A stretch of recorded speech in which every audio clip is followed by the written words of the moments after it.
זה הצריף, שכונת הארגזים, חברים. זה ישראל 2024.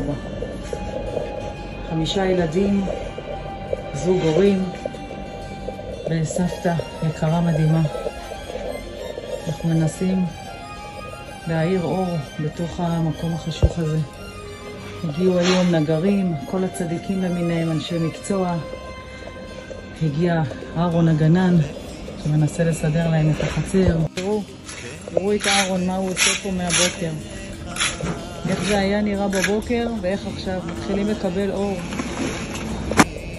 מני האינסטלטור, לאמבטיה. תסתכלו, תראו, מדינת ישראל.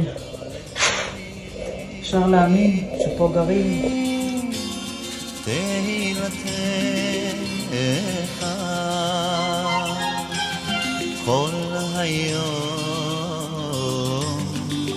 תפארתך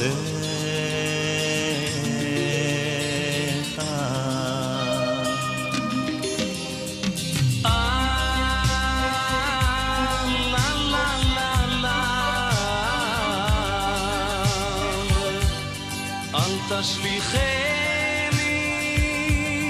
לעת זקנה. תראו את המטבח.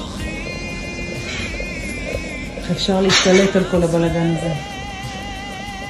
אני רוצה להחליף להם את התנור, מקרר.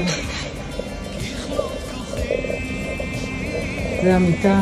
כאן הם ישנים, הילדים המתוקים. תראו את הקיר. תראו.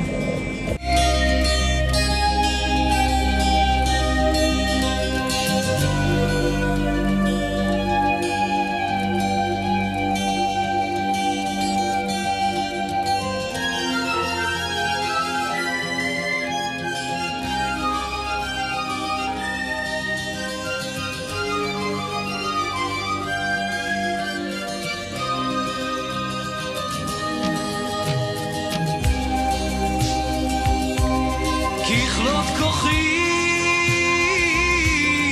אל תעזבני. אני מנסה בעזרתכם להאיר אור גדול בתוך המקום הזה, שיהיה ראוי למגורים.